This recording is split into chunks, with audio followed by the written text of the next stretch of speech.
மாறன் வீரா சீரியலில் மே 10க்கான எபிசோடு தாங்க பார்க்க போகிறோம். அதுக்கு முன்னாடி வீடியோ ஸ்கிப் பண்ணாமல் கேளுங்க. வீடியோ பிடிச்சிருந்தா லைக் பண்ணுங்கள், ரொம்ப பிடிச்சிருந்தா ஃபாலோ பண்ணுங்கள்.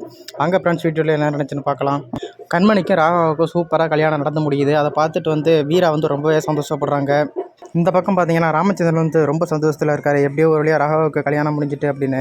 மாறா பார்த்தீங்கன்னா அந்த கல்யாணத்தில் அழுதுகிட்டே இருக்காங்க. வீரா அழுதுகிட்டே மாறாவை பார்த்து என்னாச்சு அப்படின்னு கேட்குறாங்க. அதுக்கு மாறா சொல்கிறாங்க அதெல்லாம் ஒன்றும் இல்லை அப்படின்னு. சரின்ட்டு வீரா பார்த்து சந்தோஷத்தில் சிரிச்சுக்கிட்டே இருக்காங்க அழுதுகிட்டு.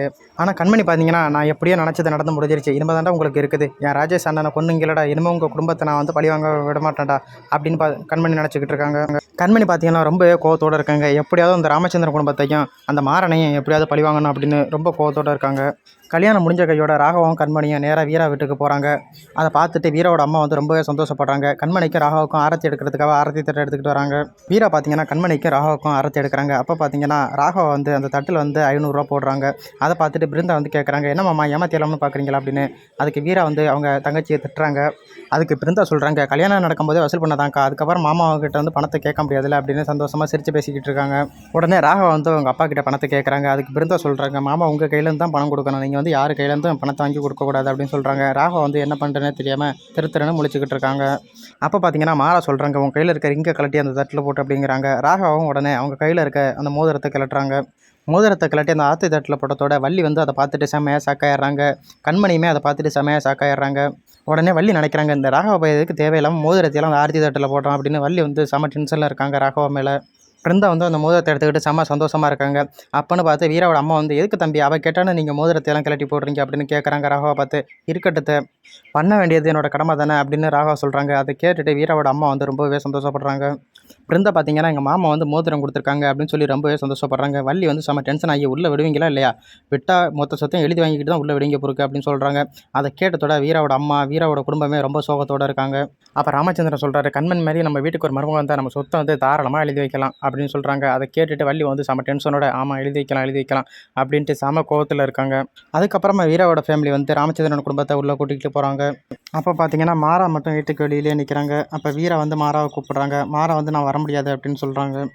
அப்போ வீரா கேட்குறாங்க, என்ன உங்கள் அப்பாவுக்கு பயந்துக்கிட்டு நிற்கிறியா அப்படின்னு. அதுக்கு மாறா சொல்கிறாங்க, எங்கள் அப்பா கிட்டேருந்து காப்பாற்றுறதுக்கு உன்னால் முடியுமா அப்படின்னு. எங்கள் அப்பாவுக்கெல்லாம் ஒன்று பயந்துக்கிட்டு நிற்கல, என்னோடய ஃப்ரெண்ட்ஸ் எல்லாம் வருவாங்க, அதான் நான் பேசிக்கிட்டு நிற்கலாம்னா நான் இங்கே நிற்கிறேன் அப்படின்னு மாறா சொல்லி சமாளிக்கிறாங்க. வீரா பார்த்தீங்கன்னா மாறா விடுற மாதிரி தெரியலை, வீட்டுக்குள்ளே கூப்பிட்றாங்க. அதுக்கு மாறா சொல்கிறாங்க, உங்கள் குடும்பமே எதிரி, நான் உங்கள் வீட்டில் என்னை யாருமே ஏற்றுக்க மாட்டாங்க, நான் கல்யாணம் முடிஞ்சு அங்கேயே போயிருப்பேன், அந்த ராகவ பையன் தான் என்னை கயிறு கட்டி இழுக்கிற மாதிரி இங்கே இழுத்துட்டு வந்துட்டான், இதில் வேறு நான் உங்கள் வீட்டுக்குள்ளே வரலன்னு உங்கள் சொந்த பந்தமெல்லாம் கோச்சிக்கிடுவாங்கன்னு நீ வேறு சொல்கிற, அதெல்லாம் யாரும் கோச்சிக்க மாட்டாங்க நான் வரலன்னா அப்படின்னு மாறா சொல்கிறாங்க வீரா கிட்ட. உடனே வீரா சொல்கிறாங்க, எங்கள் வீட்டில் யாரும் உன்னை தப்பாக நினச்சிக்க மாட்டாங்க, அதான் நான் இருக்கல, நீ பயப்படாமல் வீட்டுக்குள்ளே வா அப்படின்னு சொல்கிறாங்க. உடனே மாறா அதெல்லாம் நான் வர முடியாது அப்படின்னு சொல்கிறாங்க. ஆனால் வீரா பார்த்தீங்கன்னா மாறா விடுற மாதிரி தெரியலை. மாறா சரி வெயிலாக வேறு இருக்குது வீட்டுக்குள்ளே போவோம் அப்படின்ட்டு தயங்கி வீட்டுக்குள்ளே போகிறாங்க.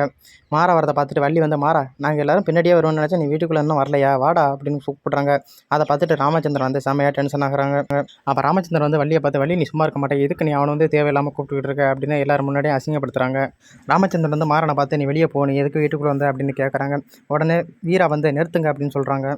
இப்போ எதுக்கு சார் நீங்கள் அவங்களை வெளியில் போக சொல்கிறீங்க அப்படின்னு ராமச்சந்திரனை பார்த்து வீரா கேட்குறாங்க. எவ்வளோ நாள் தான் சார் அவங்கள ஒதுக்கி வச்சுக்கிட்டே இருக்க முடியும், என்னதான் இருந்தாலும் எங்கள் வீட்டு மாப்பிள்ளையோட அவங்க தம்பி, நடந்தது எல்லாமே எங்கள் குடும்பத்துக்கு தெரியும், ஆனால் எங்கள் குடும்பத்தில் யாரும் அவங்கள தப்பாக பார்க்க மாட்டாங்க, அதனால் அவங்கள வீட்டுக்குள்ளே வர சொல்லுங்கள் அப்படின்னு வீரா ராமச்சந்திரன் கிட்ட சொல்கிறாங்க. அவரே எங்கள் வீட்டில் ஒருத்தவங்க மாதிரி தான் சார் அப்படின்னு சொல்லிட்டு வீரா மாறாவை கூப்பிட்றாங்க வீட்டுக்குள்ளே. அதை பார்த்துட்டு மாறாவோட அத்தை வள்ளி ரொம்பவே சந்தோஷப்படுறாங்க. அதுக்கப்புறமா வீரோட அம்மா சாமி கும்பிடலாம்னு எல்லாரையும் அழைச்சிக்கிட்டு போகிறாங்க. வீரோட அண்ணன் ஃபோட்டோ வச்சு விளக்கேற்றி சாமி கும்பிட்றாங்க. அப்போ பார்த்தீங்கன்னா வீரா அவங்க அண்ணன் ஃபோட்டோ முன்னாடி வேண்டிக்கிறாங்க, நீ சொன்ன மாதிரி கண்மணி கல்யாணத்தை நல்லபடியாக நான் முடிச்சு வச்சுட்டேன், நீ இருந்தால் இங்கே எப்படி செய்வியோ உன் இடத்துலேருந்து நான் நல்லபடியாக அதெல்லாம் செஞ்சு முடிச்சிட்டேன், எல்லாருமே என்னை பற்றி பெருமையாக பேசிக்கிறாங்க அப்படின்னு வீரா அவங்க அண்ணன் ஃபோட்டோ முன்னாடி வேண்டிக்கிறாங்க. இன்னொரு பக்கம் பார்த்தீங்கன்னா ராகவ வேண்டிக்கிறாங்க அந்த ஃபோட்டோ முன்னாடி, நான் மட்டும் உன்னை சரியான டயத்தில் ஹாஸ்பிட்டலில் கொண்டு போய் சேர்த்துருந்தேன்னா நீ இந்நேரம் உயிரோடு இருந்திருப்பேன், உன் தங்கச்சியோட 3 கல்யாணத்திலுமே நீ நல்லபடியாக முடிச்சு வச்சிருப்ப, ஆனால் நான் பண்ண தப்பால் இப்போ நீ இறந்து போய்த்த அப்படின்னு ராகவ அழுதுகிட்டு அந்த ஃபோட்டோ முன்னாடி வேண்டிக்கிறாங்க. ராகவ அழுகிறத பார்த்துட்டு மாறா ஐயோ உண்மையை எல்லாத்தையும் சொல்லிவிடுவோம் பிறகு ராகவா இமோஷனோட குறடா அப்படின்னு மாறா நினச்சிக்கிட்டு இருக்காங்க. நீ மட்டும் உண்மையை சொல்லிட்டேன்னா உன்னை இப்படியே அடித்து துரத்திடுவாங்கடா அப்படின்னு மாறா நினச்சிக்கிட்டு இருக்காங்க. ராகவ அழுகிறத பார்த்துட்டு கண்மணி கேட்குறாங்க, என்னாச்சு எதுக்கு அழுகுறீங்க அப்படின்னு. அதுக்கு ராகவ சொல்கிறாங்க, இல்லை பழசெல்லாம் ஞாபகத்துக்கு வந்துருச்சு அதனால தான் நான் அழுகிறேன் அப்படின்னு. அதை சொன்னதோட அதை கேட்டுட்டு மாறா வந்து செமையாக ஷாக் ஆகுறாங்க. அப்புறம் பார்த்தீங்கன்னா கண்மணி வந்து கர்ச்சீப்பை கொடுத்து இந்தாங்க கண்ணை துடைச்சிக்கிடுங்க அப்படின்னு சொல்கிறாங்க. ராமச்சந்திரன் பார்த்தீங்கன்னா இதான் என் புள்ள மனசு, என் புள்ள வந்து சின்ன பிள்ளையிலேருந்து இப்படி தான், யாருக்கு இருந்தாலும் அவன் இறக்கப்படுவான் அப்படின்னு ராகவை பற்றி ரொம்பவே பெருமையாக சொல்லிக்கிட்டு இருப்பாங்க ராமச்சந்திரன். அதுக்கப்புறம் பார்த்தீங்கன்னா வீராவோட தங்கச்சி பிருந்தா வந்து எல்லாருக்குமே கூல்ட்ரிங்க்ஸ் கொடுத்துக்கிட்டு இருப்பாங்க. அப்போ பார்த்தீங்கன்னா மாறாவுக்கு மட்டும் வீராவோட தங்கச்சி வந்து கூல்ட்ரிங்க்ஸ் கொடுக்காது, அதை வந்து வீரா பார்த்துருவாங்க. வீரா பார்த்துட்டு மாமாவுக்கும் குருடி அப்படின்னு சொல்லுவாங்க. அதுக்கு பிருந்தா வந்து கொடுக்க மாட்டேன் அப்படின்னு சொல்லுவாங்க. அதுக்கு உடனே மாறா வந்து எனக்கு ஆரஞ்சு தான் பிடிக்கும், ஆரஞ்சு கலர் எடுத்துகிட்டு வாங்க அப்படின்னு கேட்பாங்க. அதுக்கு உடனே வீராவோட தங்கச்சி பிருந்தா சொல்லுவாங்க ஆரஞ்சு கலர்லாம் இல்லை, எல்லாமே முடிஞ்சு போய்த்து அப்படின்னு சொல்லுவாங்க. அதுக்கு உடனே வீரா சொல்லுவாங்க அதான் இன்னொரு கேஸ் இருக்குல்லடி, அந்த இதை போய் எடுத்துகிட்டு வாடி அப்படிம்பாங்க. அப்போ மாறா வந்து அதெல்லாம் வேண்டாம், சின்ன பிள்ளை எல்லாத்தையுமே குடிச்சிருக்கோம், எனக்கு ஒன்றும் வேண்டாம் அப்படின்னு நக்கலாக சொல்லிக்கிட்டு இருப்பாங்க. அதுக்கப்புறம் பார்த்தீங்கன்னா வீராவோட தங்கச்சி பிருந்தா வந்து கூல்ட்ரிங்க்ஸ் கொடுப்பாங்க. மாறாவும் அதை வாங்கி குடிச்சிக்கிட்டு இருப்பாங்க.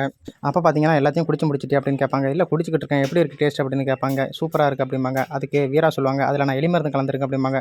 டக்குன்னு உடனே மாறா வந்து அதை வாந்தி எடுக்கிற மாதிரி துப்புவாங்க கீழே. அப்போ உடனே வீரா சொல்லுவாங்க இல்லை நான் சும்மா தான் சொன்னேன் அப்படின்னு. உடனே அதுக்கு மாறா சொல்லுவாங்க இன்னொன்று எடுத்துகிட்டு வா, நல்லா தான் இருக்குது, நான் குடிக்கிறேன் அப்படின்னு சொல்லிட்டு. உடனே வீராவும் நீ இங்கே உட்காந்துரு, நான் போய்த்து உனக்கு எடுத்துகிட்டு வரேன் அப்படின்னு சொல்லிட்டு வீரா நேராக உள்ளே போவாங்க. இதெல்லாம் கண்மணி வந்து பார்த்துக்கிட்டே இருப்பாங்க. கண்மணி பார்த்துட்டு செம கோவத்தில் இருப்பாங்க. மாறா கூட எதுக்கு வீரா வந்து இவ்வளோ குளோஸாக பழகுறா அப்படின்னு செம காண்டில் இருப்பாங்க. ஆனால் வள்ளியுமே இதை பார்த்துக்கிட்டே இருப்பாங்க. வீரா அப்படி பண்ணுறதெல்லாம் பார்த்துட்டு வள்ளி வந்து பார்த்து ரொம்ப சந்தோஷப்பட்டுக்கிட்டு இருப்பாங்க அந்த இடத்துல. இதாங்க இன்னைக்கான எபிசோட். தேங்க்ஸ் ஃபார் வாட்சிங். Bye bye.